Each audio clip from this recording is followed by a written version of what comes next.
यज्ञ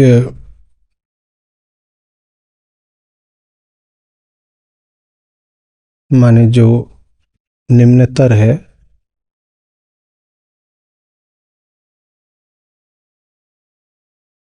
उसे किस तरीके से श्रेष्ठतर को दे दिया जाता है, उसका एक अन्य प्रकार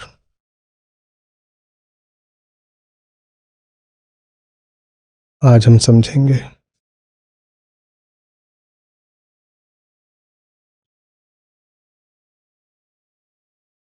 सबसे पहले कुछ सिद्धांत और परिभाषाएं हैं, वो लिखिए।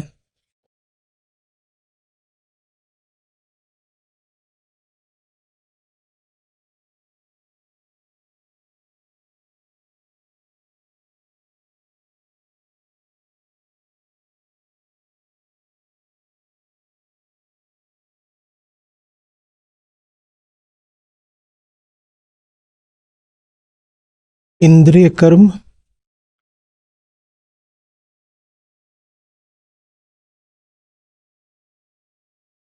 इसके आगे लिखिए अहम जिन्हें सचेत समझता है। अहम जिन्हें सचेत समझता है, माने जहां कर्ता भाव रहता है। मैंने तुम्हारी ओर आंख फेरकर तुमको देखा, मैंने ऐसा करा, मैंने हाथ बढ़ाकर गेंद उठाई, ठीक है, तो ज्ञान इंद्रिय, कर्म इंद्रिय। मैंने ऐसा सोचा, तो मन इंद्रिय।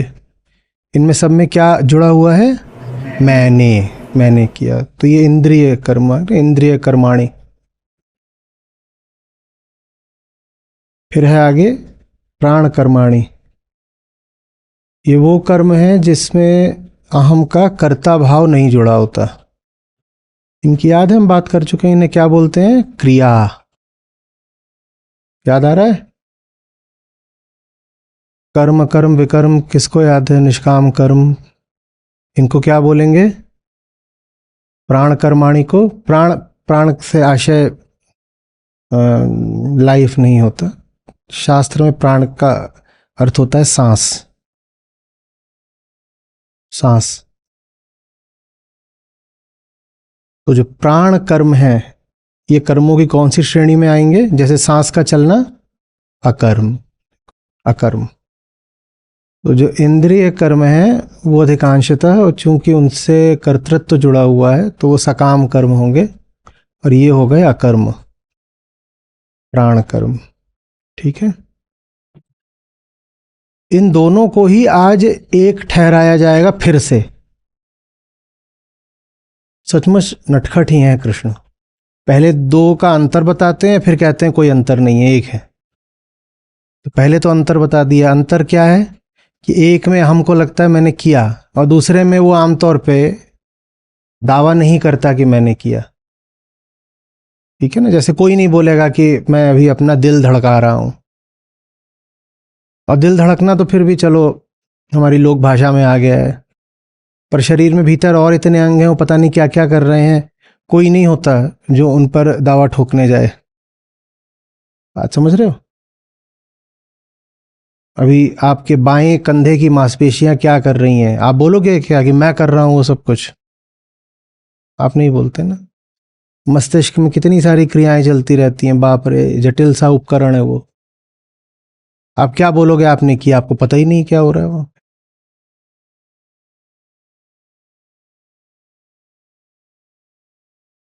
समझ आ रही बात? ये अकर्म हो गए, ऊपर सकाम कर्म हो गए, जो इंद्रिय कर्म है।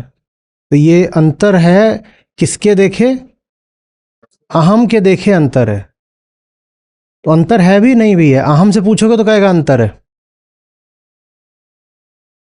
लेकिन जहां से कृष्ण देख रहे हैं वहां से कोई अंतर नहीं है। वहां पर क्या है? ये दोनों ही कैसे एक है? बोली बोली बोली बोली बोली। कर रहा है वो भी हो रहा है। हाँ, प्रकृति कर रही है, तुम नहीं कर रहे, प्रकृति कर रही है। बस प्रकृति के जो कुछ क्रियाएं होती हैं, वहां तुम कूद पड़ते हो कि मैंने कर दिया, और कुछ जो क्रियाएं होती हैं उनमें तुम कूद भी नहीं पाते। तो इस भेद को आज उन्होंने एक और तरीके से कह दिया है। वो कह रहे हैं कि जितनी इंद्रियां होती हैं उनके माध्यम से आमतौर पर जो होता है वहां तुम कह देते हो कि मैंने किया। ये कोई पक्का नियम नहीं है, पर मोटे तौर पर ठीक है।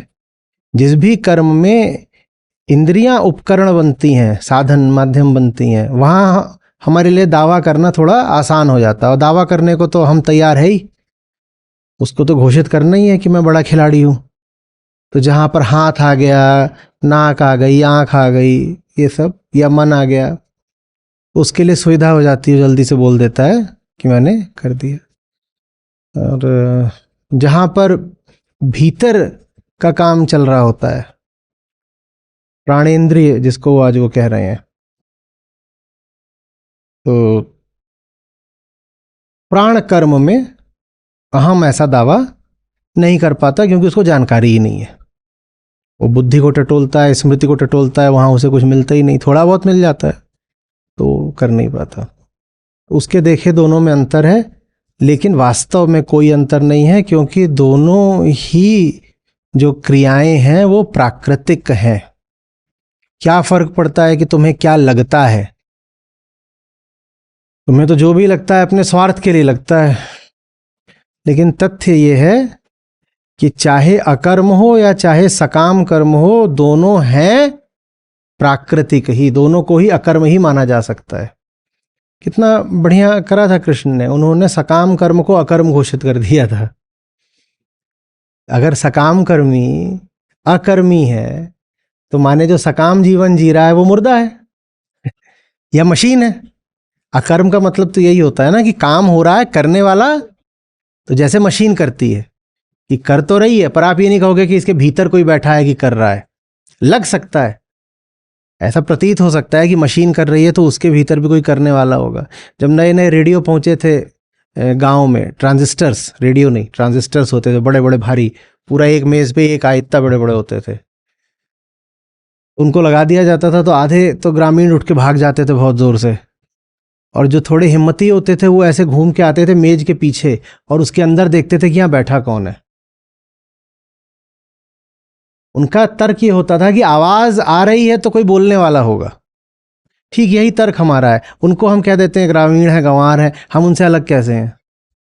वो भी तो यही कह रहे थे कि आवाज आ रही है तो कोई होगा जो बोल रहा है। उन्हें समझ में ही नहीं आ रहा था कि बिना किसी के हुए भी आवाज आ सकती है।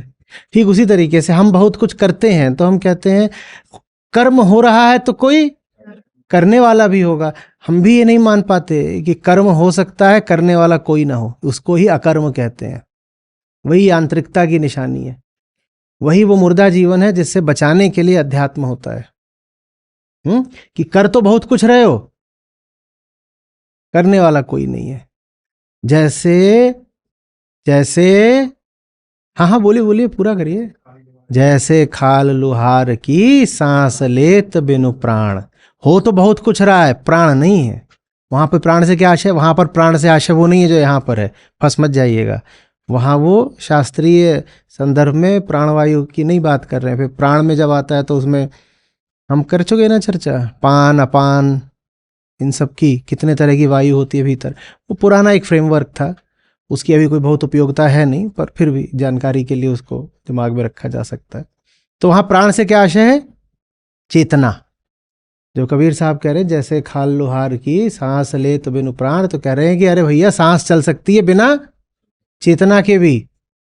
दुनिया ऐसी ही है जहां पर सांस सबकी चल रही है और चेतना किसी के पास नहीं है। और वहां उन्होंने चेतना का पैमाना किसे बताया है? क्या कह रहे हैं, किसको मानेंगे प्राणवान? वो कह रहे हैं जो प्रेमवान सो प्राणवान। जो प्रेमवान सो प्राणवान। चेतना है नहीं तुम्हारे पास, इसका एक ही पैमाना है, प्रेम है कि नहीं। चेतना है कि नहीं कैसे जांचे? जीवन में प्रेम है कि नहीं। आकर्षण की नहीं बात हो रही। प्रेम का मतलब होता है स्वयं को मिटाने की तैयारी। कुछ इतना ऊंचा है जिंदगी में जिसके लिए जिंदगी भी छोड़ी जा सकती है। खतरनाक बात। हम्म। और इसमें कुछ खतरनाक नहीं है। होता नहीं है घर में कोई है इतना प्यारा जिसके लिए घर तोड़ा जा सकता है, नहीं जानते हो? आपका कोई प्रेमी हो, वो घर में हो, तो उसके लिए घर नहीं तोड़ दोगे जरूरत पड़े तो? या घर बचाओगे, उसको कहोगे तुम मर जा? घर जल रहा होगा और प्रेमी की आग लग रही होगी, तो किसको जलने दोगे? घर को जलने दोगे, उसको कहोगे तू जल्दी से आप पीठ पे लद, बाहर भागो, उसको एम्बुलेंस में डालो। हम्म। जातन आगे बैठ करके कुछ सामान्य ज्ञान नहीं। बेइज्जती और हो रही है, कैमरा लगा हुआ है, क्या कर रहे हो? जातन इतना सोतन। जान मसान हाँ, बाबा जी गाएंगे आज, लिख रहे हैं, तैयारी कर रहे हैं।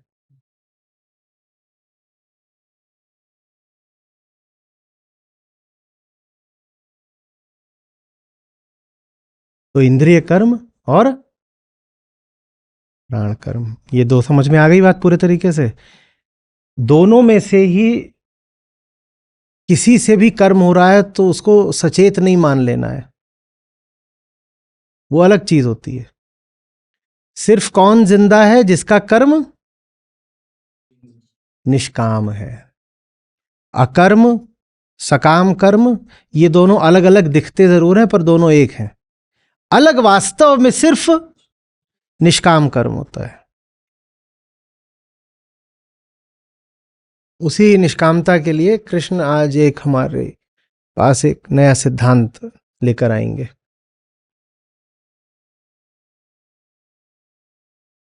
क्या है आगे? आत्म संयम, तीसरी चीज आज की, आत्म संयम। तो हम इसको 3 हिस्से करेंगे, यम, संयम, फिर आत्म संयम। यम को समझेंगे, संयम को, और फिर आत्म संयम को। यम की व्युत्पत्ति है बांधने से, बांधना। किस अर्थ में बांधना? युज वाले अर्थ में नहीं बांधना, योग वाले अर्थ में नहीं, नियंत्रण वाले अर्थ में। बांध के रखना, थाम के रखना, किसी के इर्द गिर्द बाड़ बना देना, सीमा खींच देना, उस अर्थ में यम, उसको यम बोलते हैं। बांधना, नियंत्रण करना। समधन यम क्या हो गया? सही से बांधना, या उसके साथ बांधना जिसके साथ बांधना सही हो, या उस अर्थ में बांधना जिस अर्थ में बांधा जाना चाहिए।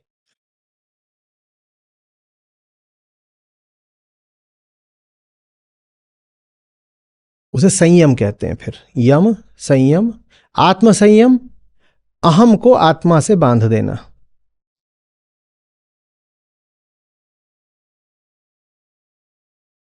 अहम को आत्मा से बांध देना। ठीक है, ये जो यम शब्द है, अब एक तो आप कठोपनिषद कर रहे हो तो वहां यमराज बैठे हुए हैं, ठीक है, इसके बहुत तरीके के हमको उपयोग मिलते हैं। तो शैवों ने इसका एक तरीके से करा है, और योग ने और वेदांत ने एक तरीके से करा। योग और वेदांत ने ऐसे करा, वो साझा है लगभग। बौद्धों ने एक तरीके से करा है इसका उपयोग। और बहुत सारे तरीके हैं। आप थोड़ा इस पर अगर खोजेंगे तो आपको मिलेगा कि बड़ा कीमती शब्द है, और दर्शन की जितनी भी धाराएं रही हैं सबने ही इसको लिया है और थोड़े थोड़े भिन्न अर्थों के साथ इसका उपयोग करा है। यम जो अर्थ हमारे लिए उपयोगी है वो योग से आता है, महर्षि पतंजलि योग सूत्र। तो और बिल्कुल वही अर्थ जिन सूत्रों में भी है, वहाँ वो पंच महाव्रत के रूप में आता है। जो वहाँ पे 5 यम है, वो और जो 5 यम है उन्हीं के साथ के 5 नियम भी हैं। ठीक है, तो 5 यम कौन से होते हैं अष्टांग योग के, महर्षि पतंजलि के? अभी याद रहना यम क्या है वहां पे और संयम भी क्या है। ठीक है, अष्टांग योग में संयम भी क्या है वो भी अभी समझेंगे उसको। तो सत्य, अस्तेय, अहिंसा, अपरिग्रह और ब्रह्मचर्य, ये 5 यम होते हैं। और यहाँ पांचों नकार की भाषा में है। अब सत्य और ब्रह्मचर्य देख के रहेगा इसमें नकार किसका, उसमें भी नकार ही है। ये तो बाकी जो 3 है वो उनकी तो शुरुआत ही अ से हो रही है, अ माने नकार, अ माने नकार। तो इसीलिए आप देख रहे हो कि यहां पर बात वेदांत की भाषा में है, नेति नेति।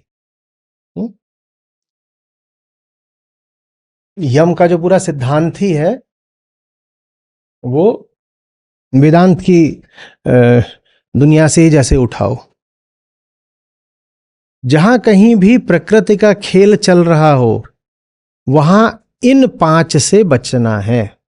परिग्रहण से बचना है। परिग्रहण माने चीज ली और भोग ली, दूसरे की चीज स्वयं ग्रहण कर लेने की वृत्ति। अस्तेय माने अचौर्य को ही अस्तेय भी बोलते हैं, माने दूसरे की चीज चुरा लेना।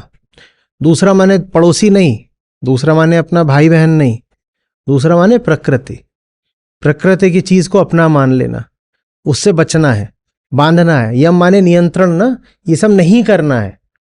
जो नहीं करना है वो यम, जो नहीं करना है वो यम, जो जरूर करना है वो नियम। जो नहीं करना है वो यम और जो जरूर करना है वो नियम। तो क्या क्या नहीं करना है? चोरी नहीं करनी है, पराया माल खाना नहीं है, और क्या नहीं करना है? हिंसा नहीं करनी है। हिंसा माने जिसमें आत्मा से दूर जाते हो। हिंसा माने अहित। आप किसी को मार देते हो तो कहते हो ना हिंसा कर दी, माने किसी का बुरा कर देना। तो वो जो बुरापन है, बुराई है, उसको जब एक ऊंचा अर्थ दिया जाता है तो पता चलता है एक ही बुराई होती है जो आप किसी के साथ भी कर सकते हो, वो है उसके अहंकार को बढ़ाना, उसे आत्मा से दूर ले जाना। तो हिंसा का एक ही अर्थ होता है, आत्मा से स्वयं दूर होना या किसी को दूर करना ही हिंसा है, और कुछ नहीं हिंसा है। क्या है हिंसा? अहम में ये भाव और भर देना कि तुम ठीक हो, तुम सत्य हो, तुम्हें सुधरने की, बदलने की, मिटने की जरूरत नहीं है। यही हिंसा है। अहंता का भाव बढ़ाना ही हिंसा है।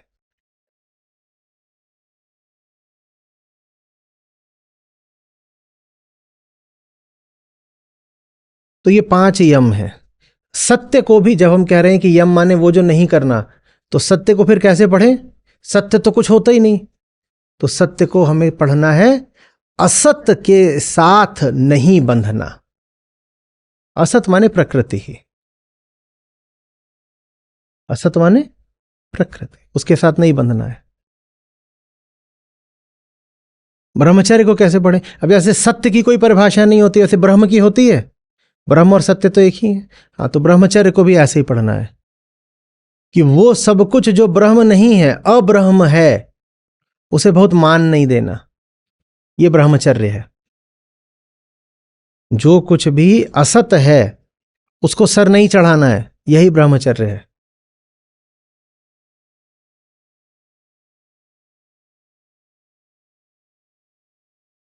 तो 5 यम में नकार आता है, नहीं। क्या नहीं करना है? नहीं। अस्तेय माने क्या नहीं करना है? चोरी नहीं करनी है। अहिंसा माने क्या नहीं करना? हिंसा नहीं करनी है। सत्य माने क्या नहीं करना है? असत का साथ नहीं देना। और ब्रह्मचर्य माने क्या नहीं करना है? जो अब्रह्म है जहां कहीं भी उसका। ठीक है, तो यम माने नहीं करना, नियम माने जो करना है। जो करना है वो देखो, ये यहां भी देखोगे कि जो करना है वो बातें अपेक्षितः बड़ी साधारण है, और उनमें उतना कोई मुश्किल भी नहीं आने वाली है। जो नहीं करना है वही मुश्किल होता है।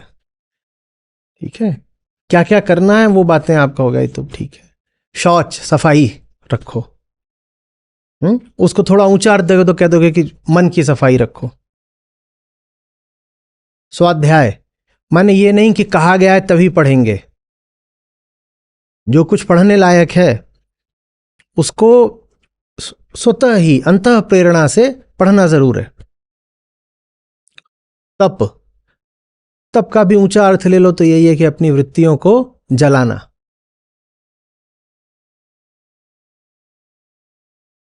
ईश्वर प्रणिधान, ईश्वर प्रणिधान माने स्वयं को ही ऊंचा नहीं मानना,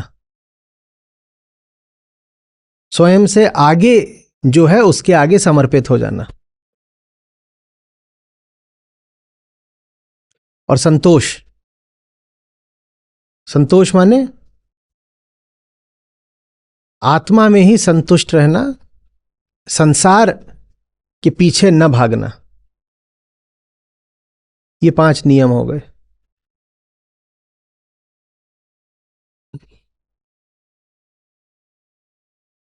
ये करना होता है। क्या करना होता है? शौच, तप और स्वाध्याय और संतोष और ईश्वर प्रणिधान, ये करने होते हैं। ठीक है, ये करना है।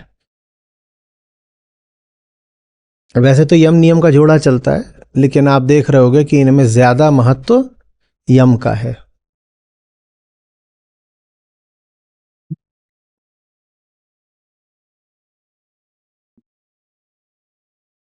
संयम माने क्या? संयम माने क्या? हाँ, अहम जो प्रकृति की ओर भाग रहा है उसको पीछे से नकेल डाल करके उसको बांध देना है आत्मा से, ये संयम है।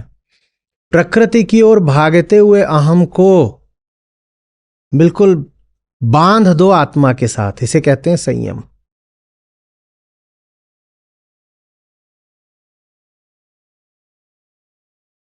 और संयम अष्टांग योग में होता है। जो जो आखिरी 3 सोपान होते हैं उनको एक साथ कर देना, धारणा, ध्यान, समाधि, इसको संयम कहते हैं। धारणा ऐसी रखना जो समाधि तक ले जाए, धारणा, ध्यान, समाधि तीनों को एक कर देना संयम कहलाता है। ये पतंजलि के यहां ऐसा है।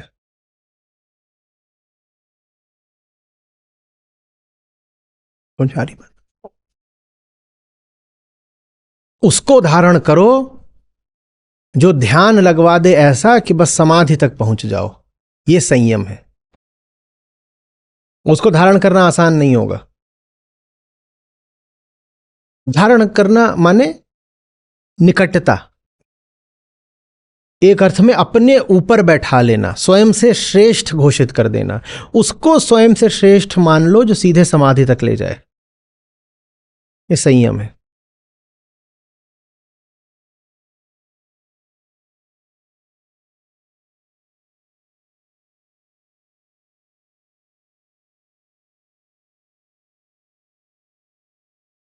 फिर आत्म संयम क्या हुआ? अहम को आत्मा से बांध देना, यह आत्म संयम हो गया। ठीक है, तो चलो सैद्धांतिक आधार तैयार हो गया, अब श्लोक समझ में आ जाएगा। तो यज्ञ और किस प्रकार का होता है, अभी आगे भी 2-4 श्लोकों में यही बताएंगे कृष्ण। आज बता रहे हैं कि कुछ योगी लोग फिर ऐसे भी होते हैं जो इंद्रियों की और प्राण की समस्त चेष्टाओं को ज्ञान रूपी अग्नि को अर्पित कर देते हैं। ये उनका यज्ञ होता है। जो अभी अभी आपने करा वही है ऐसा यज्ञ। क्या करा?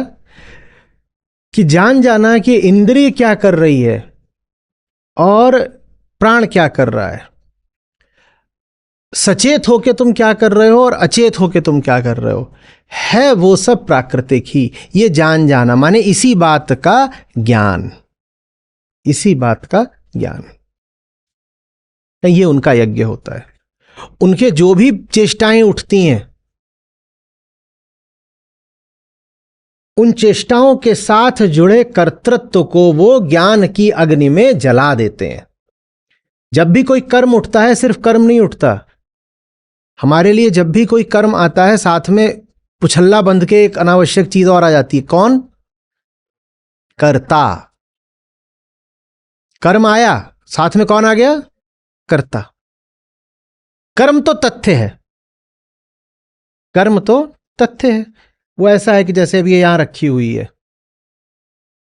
कुछ हो रहा है। क्या हो रहा है? ठंडी हो रही है धीरे धीरे, लेकिन चूंकि ये मेरे पास रखी हुई है इसीलिए वो पुछल्ला क्या बोलेगा तुरंत? मैंने ठंडी करी साहब। ऐसे थोड़ी, मैं ना होता ठंडी नहीं होती, मैंने ठंडी करी है। ज्ञान में कर्ता को जला दिया जाता है, और कर्ता तो कभी था ही नहीं, तो जला कोई नहीं। पर वो जो था नहीं पर जबरदस्ती अपना ढिंढोरा पीटता था, उसको जला दिया। ये यज्ञ है।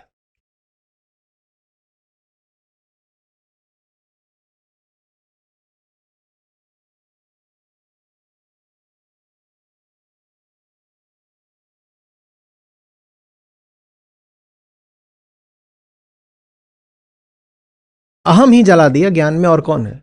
कर्ता ना हो तो अहम बचेगा क्या? अहम क्या बोलेगा? मैं क्यों? वो तो जब भी होता है यही कहने के लिए होता है कि मैंने कुछ किया, मैंने कुछ किया। हुआ कहां था? प्रकृति के क्षेत्र में। कर्ता कौन बरा? तो ये दोनों जब जुड़ते हैं ना, कुछ हुआ प्रकृति में और किया अहम ने, ये दोनों जब जुड़ते हैं तो गड़बड़ हो जाती है। तो आत्म संयम में क्या करा जाता है? हो उधर रहा, होने दो, तुम इधर आओ। उधर हो रहा, होने दो, तुम इधर आओ। कि जैसे कोई फालतू मैच चल रहा हो, और बच्चा जाके वहां पे लगा हुआ है, चीयरिंग कर रहा हूं मैं। क्यों चीयरिंग कर रहा है? क्या अपनी टीम को जिताना है। मैं चीयरिंग नहीं करूंगा तो जीते। तो मां क्या करती है? उसको ऐसे कॉलर पकड़ के खींच के ले आती है, बोलती है वहां जिसको जीतना होगा वो तेरे तेरे बिना भी जीत जाएगा, तू घर चल। यही आत्म संयम है। तू घर चल, वहां जो हो रहा है वो तेरे बिना भी हो जाएगा, तू घर चल। और बच्चा क्या कह रहा है? नहीं मैं नहीं होऊंगा, चीयरिंग नहीं करूंगा तो मेरी टीम हार जाएगी।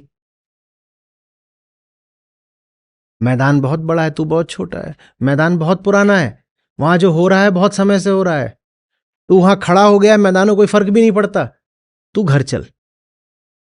यह आत्म संयम है। ठीक है? इन दोनों का जो रिश्ता है वो गैर जरूरी है, वो अस्वाभाविक है, वो कष्टप्रद है, उसको तोड़ना पड़ेगा। इसका मतलब ये नहीं है कि प्रकृति विषैली है, वो रिश्ता विषैला है। तुम्हें उसके साथ रिश्ता बनाना नहीं आता। तुम्हें नहीं मालूम कि वहां करना क्या है।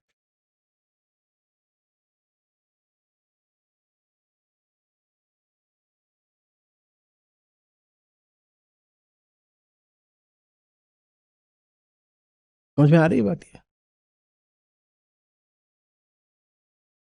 प्रकृति से लड़ना भिड़ना नहीं होता, उसको बुरी बात नहीं बोलनी होती। छेड़ो मत, लिप्त मत हो जाओ, और ये मत सोचो कि तुम वहां कुछ करवा रहे हो। वहां जो हो रहा है हो रहा है, तुम जरा तटस्थ रहो।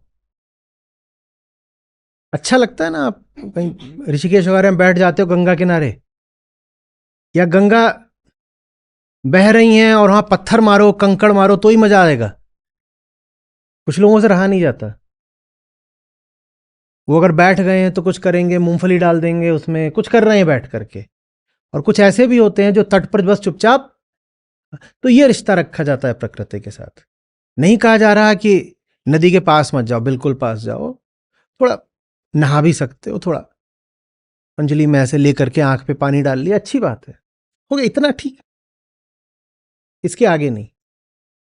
नदी बह रही है, लहरें नाच रही हैं, तुम काहे के लिए वहां दीवाने हुए जा रहे हो? कुछ तुम्हें निम्न कोटि का सुख मिल जाता है नदी को गंदा करके। कुछ लोग वहां पर होते हैं, वो उसमें शैम्पू भी डाल रहे हैं, टूथपेस्ट डाल रहे हैं, तेल डाल रहे हैं, सब कर रहे होते हैं लोग, देखा है? कुछ धर्म के नाम पे उसमें गंदगी डाल रहे होते हैं। ये निम्न कोटि का सुख है। आनंद किसमें है? चुपचाप बैठ गए हैं और प्रवाह के साक्षी हो गए, प्रवाह के साक्षी हो गए।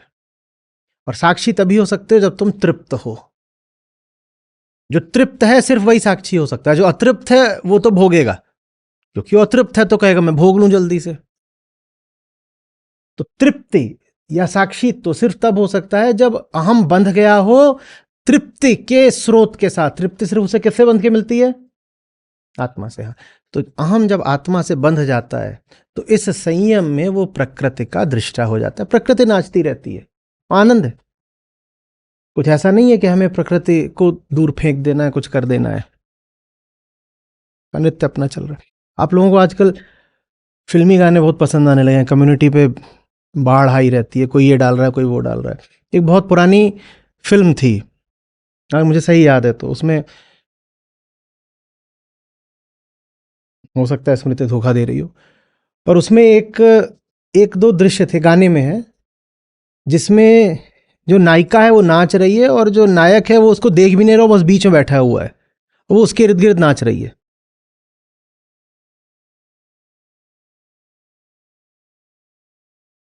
वो बैठा हुआ है बीच में और बहुत आनंद में बैठा हुआ गाने गा रहा है, वो नाच रही है। अब दोनों में रिश्ता है भी और नहीं भी है, ठीक है।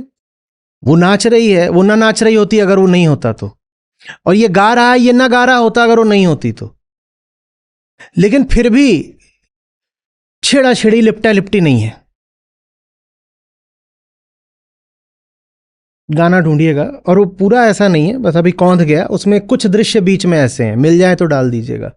उस गाने में गाना है, और अब्बा कोई तो बताए प्रेम होता है क्या, या ऐसे कुछ करके है, हाँ, इश्क होता है क्या। तो उसमें वो बैठ करके कुछ अपना एक तारा या बजा रहा है, कुछ बैठा हुआ है, वो नाच रही है। समझ में आ रही बात ये? तो संयम का मतलब ये नहीं होता कि हमको दुनिया से कोई लेना देना नहीं है। संयम का मतलब होता है कि अब दरिंदे नहीं, भेड़िए नहीं है कि दुनिया को नोच के खा रहे हैं। लेना देना क्यों नहीं है? बहुत सौंदर्य है प्रकृति में, हमें क्यों नहीं लेना देना है?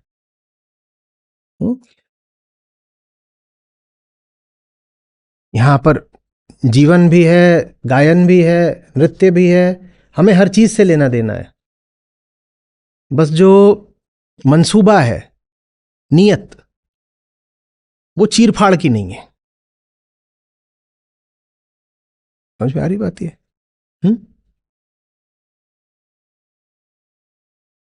आत्म संयम, मुझे क्या करना है दुनिया को नोच खसोट करके, जब मुझे तृप्ति पूर्णता अपने भीतर ही मिल गई, ये आत्म संयम है। अपने ही भीतर वो मिल गया जिसके लिए लोग दुनिया भर में हिंसा और शोषण और उत्पीड़न करते फिरते हैं। वो दुनिया को नोच लेते हैं तो भी उन्हें वो नहीं मिलता जो चाह रहे थे। हम दुनिया के बस दृष्टा हैं। और प्रकृति बहुत प्रसन्न रहती है, उसको नोचो खासो नहीं, तुम उसको बैठ के देख रहे हो, बहुत खुश रहती है। कभी कुछ सुना कि नुकसान हो गया क्योंकि देख रहे थे? सुना? आप जंगल में चले जाएं और कहीं पर मचान बना के ऊपर चढ़ जाएं और वहां से आप देख रहे हैं, उससे जंगल को नुकसान हो जाता है? प्रकृति बिल्कुल बुरा नहीं मानती अगर तुम उसके सिर्फ दृष्टा हो। कौन सी नदी में प्रदूषण हो जाता है, आप सिर्फ जाकर देख रहे हो उसको, तो कोई नहीं बुरा मानता, आप बस देखो। हाँ, अब देखने में भी अगर भोग की लालसा है तो थोड़ी देर देखोगे, फिर कुछ गड़बड़ कर दोगे, नहीं। यही निष्काम कर्म है, इसका संबंध साक्षित्व से है, आनंद से है, बहुत आनंद है उसको देखने में, उसको जानने में, बिना ये कामना किए कि इससे मुझे कुछ मिल सकता है। इस संबंध में आनंद है, जिस संबंध में उससे मुझे कुछ मिल नहीं सकता। मैं संपूर्ण हूं ना, यही आनंद है, मुझे उससे कुछ मिल नहीं सकता। अब मैं बिल्कुल निर्लिप्त होकर के उसकी गतिविधियों को, तरंगों को, लहरों को देख सकता हूं। नहीं तो बड़ा बोझ रहता है, जिसको देख रहे हो ये भी सोच रहे हो उसको खाऊं कैसे।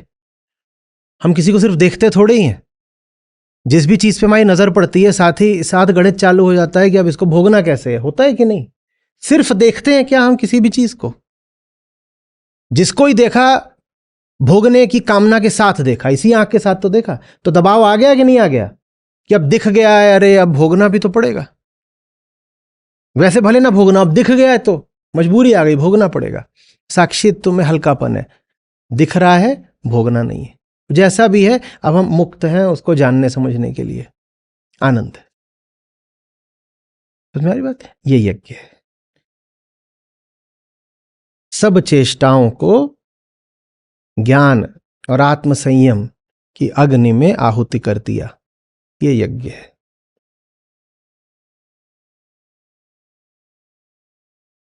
श्री कृष्ण उसको थोड़ा सा और बारीक कर देते हैं, कहते हैं ज्ञान के द्वारा जली है आत्म संयम की अग्नि। आत्म संयम क्या था? अहम को आत्मा से जोड़ देना। कह रहे हैं ये सिर्फ ज्ञान के द्वारा होता है।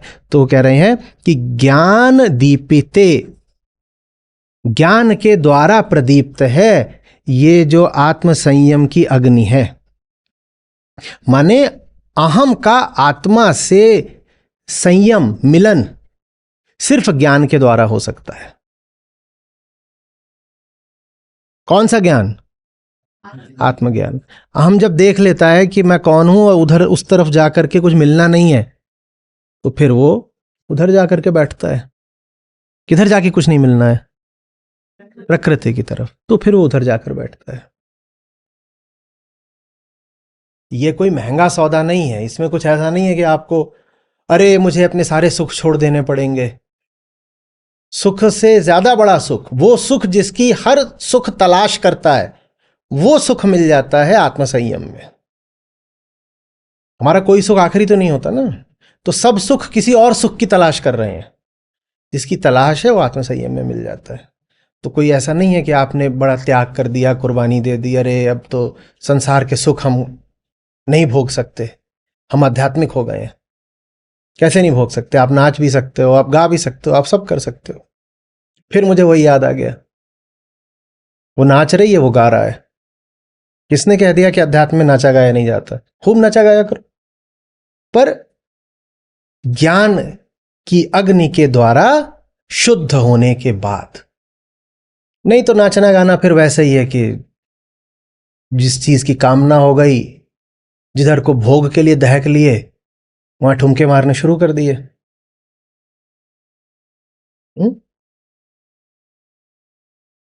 एक चीज और देखिएगा कि यम से भी काम चल सकता था, पर श्री कृष्ण उसको पहले संयम और फिर आत्म संयम के स्तर पर लेकर आते हैं। कारण यह है कि सिर्फ यम नियम रखो तो इतिहास से और परंपरा से हमें यह देखने को मिला है कि इनका अर्थ दमन बन जाता है। यम माने मत करो और नियम माने करो, उसमें ज्ञान कहीं नहीं होता। तो इसलिए श्री कृष्ण ने विशेषकर ये कहा कि ये जो आत्म संयम की अग्नि है ये ज्ञान दीपिते है। ज्ञान दीपिते आत्म संयम योगाग्नौ। वहां पर वो आत्मा को और ज्ञान को लेकर आए। नहीं तो जैसी हमारी परंपरा चलती है और जो रूढ़िवाद है, यम तो उसमें भी हो ही जाता है। माँ बाप बच्चों को नहीं बताते हैं कि चोरी मत करना, तो लो हो गया अस्तेय, हो गया अस्तेय। पर उसमें क्या नहीं होता? कभी ज्ञान नहीं होता। उस कारण से श्री कृष्ण बात को और बारीक कर देते हैं, साफ कर देते हैं, विशिष्ट कर देते हैं, स्पेसिफिक कर देते हैं। कहते हैं सिर्फ यम से नहीं होगा, पहले तो संयम हो और फिर संयम भी आत्म संयम हो, और ये आत्म संयम कहां से आया हो? ज्ञान द्वारा प्रदीप्त हो, तब बात बनेगी। नहीं तो यही कह दो कि नहीं हम चोरी नहीं करते, और क्या क्या है, क्या नहीं करते, हम हिंसा नहीं करते, तो तुम्हारे लिए हिंसा का यही मतलब होगा जो लोक संस्कृति में चलता है, अरे बेचारे का दिल मत तोड़ो। लोग यही तो कहते हैं, अरे बुरा बोल के क्यों किसी का दिल दुखाते हो, छी छी छी कैसा कड़वा बोल दिया तुमने, देखो उसको ठेस लग गई। फिर वहां पर यम का ये मतलब हो जाता है, नियम का भी वही मतलब हो जाता है। वहां शौच है तो नियम का क्या मतलब? दिन में 3 बार नहा लो। और बहुत ज्यादा अकड़ आ जाती है उनमें जो दिन में 3 बार नहाया करते हैं, खासकर जाड़ों की सुबह सुबह जो नहाते हैं, उनका शरीर ही नहीं अकड़ता, वो भीतर से भी अकड़ जाते हैं। शरीर तो अकड़ेगा ही, 4 बजे नहाओगे तो वो भीतर भी खतरनाक अकड़ते हैं। तो वो अकड़ ना आने पाए इसलिए कह देते हैं कि यम भर से काम नहीं चलेगा, ज्ञान चाहिए, ज्ञान से वो यम आना चाहिए। तुम क्या छोड़ रहे हो, क्या पकड़ रहे हो, ये बात कहां से आनी चाहिए, और कौन सा ज्ञान। इंसान वही है, पहले भी मिस इंटरप्रिटेशन माने विकृत अर्थ होते रहे होंगे, तो इसीलिए आवश्यकता पड़ी गीताकार को और ज्यादा स्पष्ट करके बताने की। नहीं तो यम बोल देते, यम बहुत प्रचलित शब्द है, बहुत अच्छे अर्थ हैं यम के, लेकिन क्या फर्क पड़ता है कि देने वाले ने कौन से अच्छे अर्थ दिए थे। सारी बात तो यह है कि लेने वाले ने उसका क्या अर्थ कर दिया, और लेने वाले चूंकि गड़बड़ अर्थ करते आए हैं, इसीलिए यहां पर अर्थ को और ज्यादा साफ करके विस्तार से बता दिया गया है कि भाई वो जैसे लोक संस्कृति में यम नियम चलता है दम शम जैसा, उसके चक्कर मत पड़ जाना, समझो और समझ करके पाओगे कि खुद ही कुछ छूट रहा है। तुम्हें छोड़ने की जरूरत भी नहीं पड़ रही, तुम्हें शायद पता भी ना चले क्या छूट रहा है, तुम्हें शायद पता भी ना चले कि जीवन में नया क्या प्रवेश कर रहा है, वो अपने आप हो जाएगा। तुम्हारा दायित्व तो नहीं है किसी को जीवन में जबरदस्ती लेकर आना या किसी के प्रतिबंधन लगाना। तुम्हारा दायित्व तो सिर्फ एक है, क्या, आत्मज्ञान, बस। वो है तो उसके बाद जो होता है सब शुभ होता है। और आत्म अज्ञान की बड़ी से बड़ी जो जो चीज होती है, उसका लक्षण, प्रमाण, चिन्ह, वो क्या होता है कि जो कुछ भी इंद्रियगत है और शारीरिक है उसको आप मान रहे हो कि मेरा है। कामना मेरी है, मेरी कामना नहीं होती बाबा। कामना होती है, कामना वैसे ही है, वही ट्रांजिस्टर बज रहा है, तुम सोच रहे हो उसके भीतर मैं बैठा हूं, तुम नहीं हो, कामना है, तुम कहां हो उसमें। देखते नहीं हो कामना कितनी फूहड़ चीज होती है, कितनी फूहड़ चीज होती है कामना।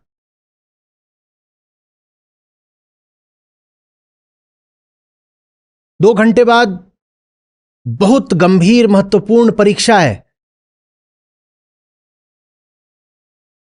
और पकड़ा है कामना को ये कहते हुए कि चलो कुछ आधा घंटा खा ले फिर सो लें।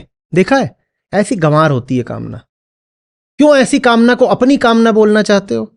आपकी कामना है, आपकी होती तो आपके हित के लिए चलती। आपकी कामना कभी आपके हित के लिए चली है? कामना के अपने इरादे होते हैं, कामना आपके अनुसार चलती ही नहीं, आपकी कामना है ही नहीं।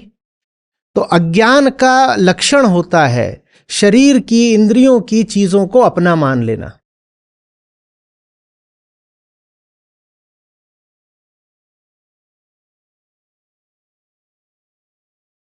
और वो बात हमारी लोक संस्कृति में रच बस गई है। आप एक प्रयोग करिएगा, ममता का अर्थ क्या है, इसको गूगल करिएगा।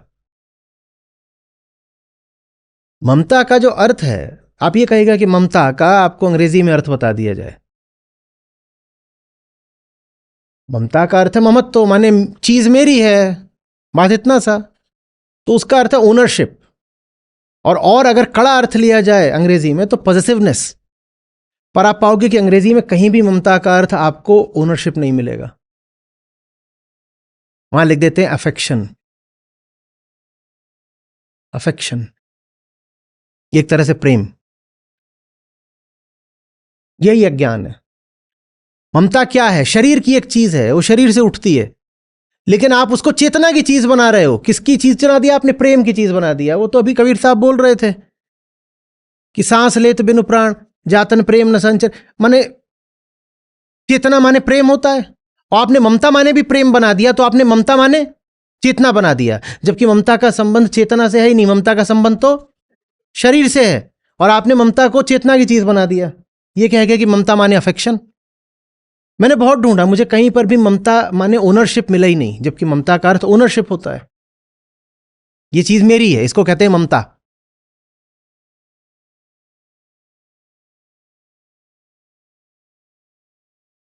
समझ में आ रही बात? यही घोर अज्ञान है, जो तुम्हारा है नहीं उसको अपना मान लेना। और ये कहां से शुरू होता है? जो तुम हो नहीं उसको मैं कह देना। वहां से आता है जो तुम्हारा नहीं है उसको अपना मान लेना।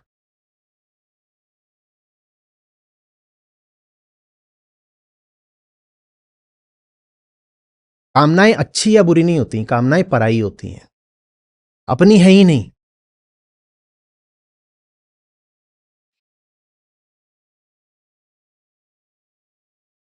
कामना माने ऐसा है जैसे बगल की सीट वाले का पेपर सॉल्व कर दिया तुमने, सही किया तो भी तुम्हें कुछ नहीं मिलेगा और गलत किया तो भी तुम्हें कुछ नहीं मिलेगा।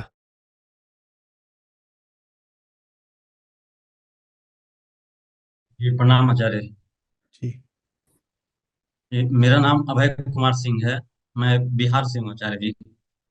मैं अभी वर्तमान बिहार पुलिस में एएसआई पोस्ट पर कार्यरत हूँ। और बिहार में पूर्ण शराबबंदी जो अभी लागू है, इसमें हम अपना अहम योगदान हम लोग दे रहे हैं। आचार्य जी, आपके गीता सत्रों से मैं करीब साल भर से जुड़ा हुआ हूँ। और आपके सत्र में भी मैं एक बार गया था 2023 में, जब ऋषिकेश में जब सत्र हुआ था, जब आप सनातन धर्म पर बोले थे, उसी समय से मैं गीता सत्र से भी जुड़ गया। तो आचार्य जी, गीता सत्र में मैं कर्म में अकर्म और अकर्म में कर्म को देखने का अभ्यास कंटिन्यू कर रहा हूँ। लेकिन उस बीच में जब आपने बताया आचार्य जी की अहम वृत्ति एक ही होती है, और जो मैं सब में बोल रहा है कि मैं हूँ मैं, तो फिर ये मैं एक दूसरे से लड़ता झगड़ता क्यों आचार्य जी? फिर एक दूसरे से हिंसा, ईर्ष्या, और फिर बेजुबान जानवरों के प्रति इतना हिंसा क्यों? उससे मैं भाव बढ़ता है ना, उससे मैं भाव बढ़ता है।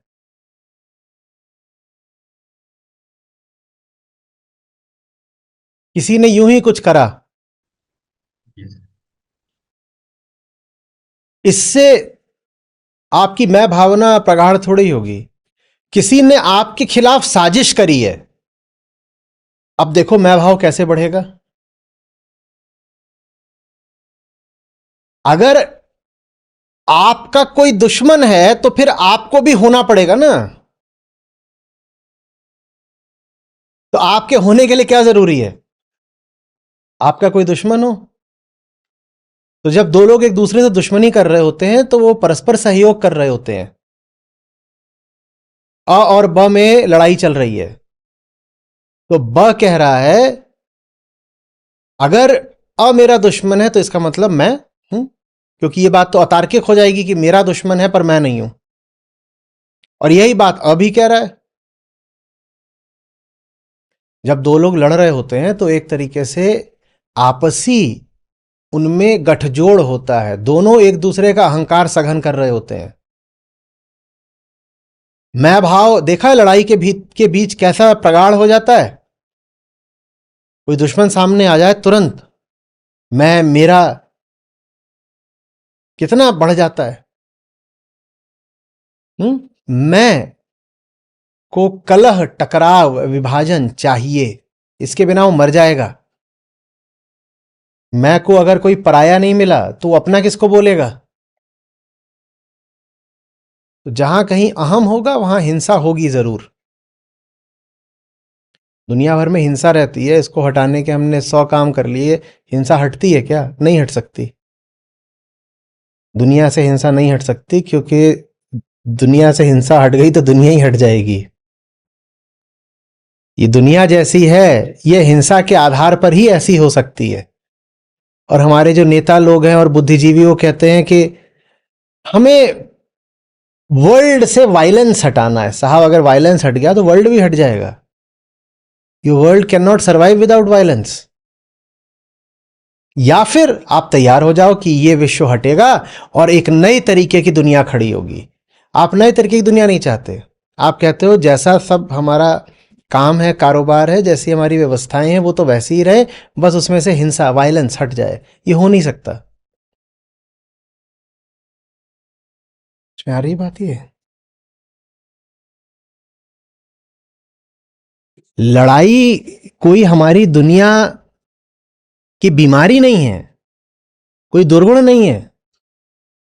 लड़ाई, हिंसा, क्लेश, टकराव, विभाजन, ये इस दुनिया के आधार हैं। इनके बिना ये दुनिया हो ही नहीं सकती। कैसे हो सकती है बताओ? हो सकती है?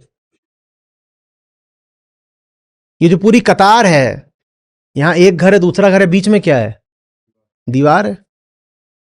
फिर हम कहते हैं कि हमें विश्व को एक करना है, वसुधैव कुटुंबकम बनाना है, तो मोहल्ले में तो दीवारें गिरा नहीं पाते। अरे बहुत दूर चले गए मोहल्ले में, घर के अंदर भी क्या होती हैं, छोटे बच्चे होते हैं, भाई बहन दोनों की अलमारियां अलग होती हैं।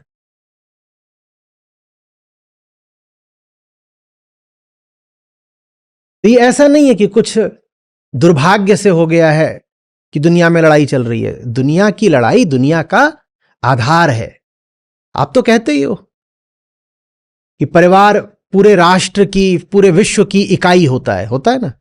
तो फिर वो तो बड़ी विभाजनकारी इकाई है।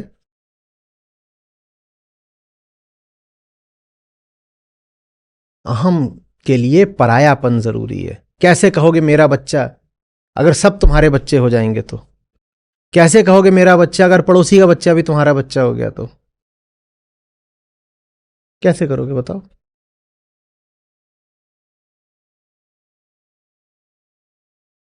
समझ में आ गई है बात या? जी आचार्य जी, आचार्य समझ गया। हम्म। प्रणाम आचार्य। नमस्कार सर जी। अभी आपने कहा कि कामना अच्छी या बुरी नहीं होती, वो पराई होती है। पराई को अपने साथ नहीं रख सकते। लेकिन मुझे बेहतर होना है, मुझे हर जानने वाली चीज़ जाननी है, मुझे प्रेम समझना है और मुझे ज्ञान भी चाहिए। ये भी मेरी एक कामना है। ये भी पराई है। जानना है। कामना करके थोड़ी जानोगे, जान के जानोगे। और जानने के बाद जो होता है वो हो जाता है, कामना के कारण नहीं होता।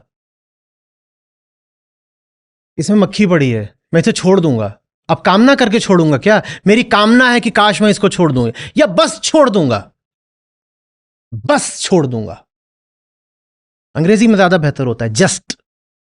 जस्ट जस्ट समझ रहे हो? Just drop it. Just drop it भी नहीं, द ड्रॉपिंग जस्ट हैपेंस। जैसे आज आपने गाया है, सब सहज होता है अब हमने नहीं कुछ भी किया। कामना का ईंधन नहीं चाहिए होता कर्म को, जब उसको ज्ञान का आधार मिल जाता है। आमतौर पे हम कुछ भी तभी करते हैं जब कामना होती है, तो हमको लगता है कुछ होगा ही तभी जब कामना होगी। ऐसा नहीं होता। ज्ञान में एक बार आप जान गए, समझने लगे, फिर जो होता है स्वतः होता है, बिना कामना के होता है। क्योंकि बिना कामना के होता है इसीलिए उसको बोलते हैं निष्काम। निष्काम कर्म, कर्म हो रहा है बिना कामना के हो रहा है। फिर हुआ कैसे? ऊर्जा कहां से आई? कहां से आई? ज्ञान से आई, जानने से आई। और सकाम कर्म में भी ऊर्जा होती है, वो कहां से आती है? वो अज्ञान से आती है। ऊर्जा दोनों दे सकते हैं, ज्ञान भी ऊर्जा दे सकता है और अज्ञान भी ऊर्जा दे सकता है। अज्ञान की ऊर्जा से कर्म हो तो सकाम कर्म कहलाता है, और ज्ञान की ऊर्जा से हो तो निष्काम कर्म कहलाता है। जब भी अज्ञान की ऊर्जा से होगा तो अज्ञान और कर्म के बीच में कामना बैठी होगी। अज्ञान से उठेगी कामना और कामना से उठेगा कर्म। और जब ज्ञान से होगा तो ज्ञान और कर्म में सहज संबंध होता है, बीच में कामना नहीं होती। ज्ञान हुआ, कर्म हो गया। और सहज का अर्थ ही यही होता है कि दोनों एक साथ हैं। सह माने साथ, ज माने जन्मे, दोनों एक साथ हैं, बीच में कामना नहीं है। सहज का मतलब ही है जहां कामना नहीं है, बस हो रहा है।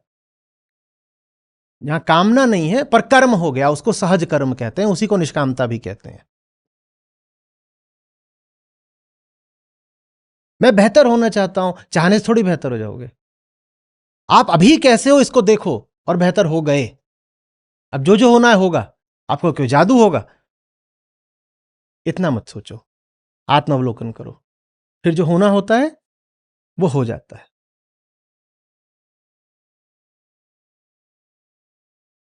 जो छोटे मोटी चीजें होती हैं उनको चाहो, वो चाहे बिना नहीं मिलती। श्री कृष्ण ने कहा था ना कि जगत में तो आमतौर पे लोग कर्मजा सिद्धि के पीछे ही भागते हैं। कर्मजा सिद्धि माने कि माने छोटी चीज है, उसकी कामना करी तो मिलेगी।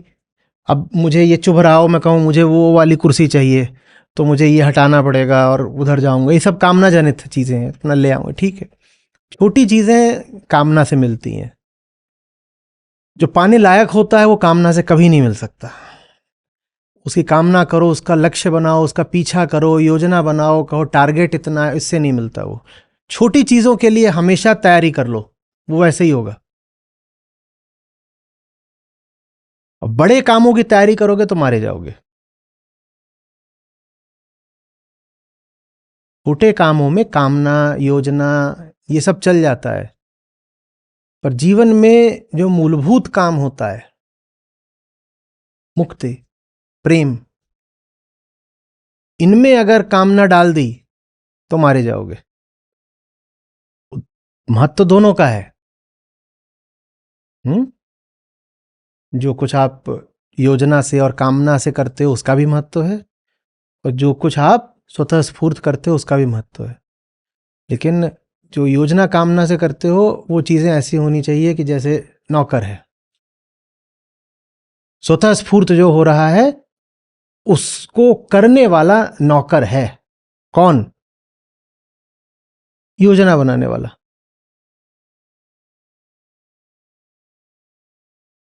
मैं जान गया हूं मुझे क्या करना है, अब जो करना है जान गया हूं, उसके लिए फिर योजना बन गई। अब ठीक है, ये होना ही है। अभी मुझे समझ में आ रहा है कि मुझे यहां नहीं कहीं और होना है, जहां होना है वहां के लिए टिकट बुक कराना है तो करा लूंगा। योजना बनाने वाली बात तो होती है टिकट बुक कराना। वो ठीक है, वो पीछे आया, वो नौकर है, वो छोटी चीज है।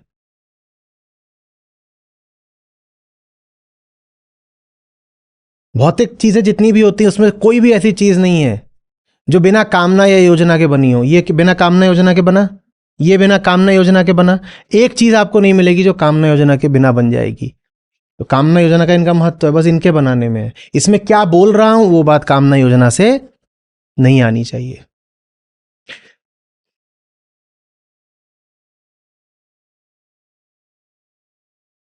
प्यारी बात। विद्या विद्या दोनों चाहिए।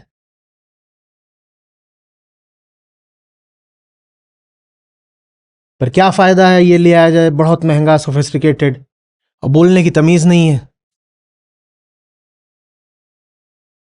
इससे अच्छा तो ये होता कि ये नहीं होता, थोड़ा चिल्ला के बोलते, कम बोल पाते, कम सुनाई पड़ता लोगों को, पर जितना बोला होता, जितना सुना गया होता वो अच्छा श्रेष्ठ होता। तो अगर दोनों में से चुनना पड़े कि अगर एक ही हो सकता है तो कौन सा होगा? विद्या।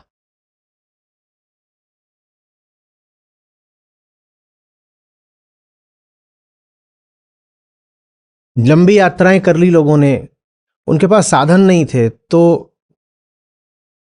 पैरों पर कर डाली। ये वो हैं जिनके पास ज्ञान है, उस ज्ञान से कर्म आ गया पर साधन नहीं है, चलो कोई बात नहीं।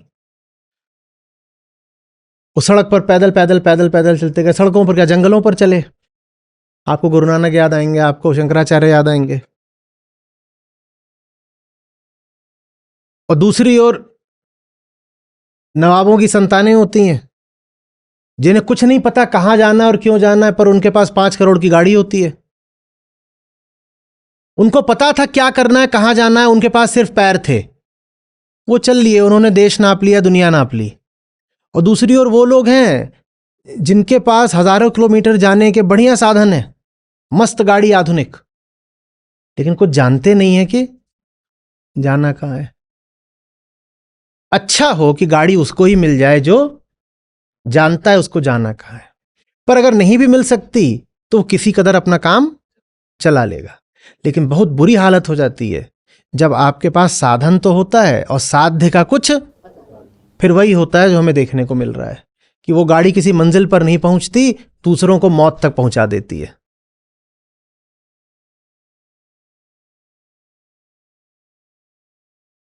इंद्रिय को, शरीर को, ज्ञान को दे दिया, सब सहज होता है अब, हमने नहीं कुछ भी किया। इंद्रिय को, शरीर को, ज्ञान को दे दिया, सब सहज होता है अब, हमने नहीं कुछ भी किया। इंद्रिय को, शरीर को, ज्ञान को दे दिया, सब सहज होता है अब, हमने नहीं कुछ भी किया।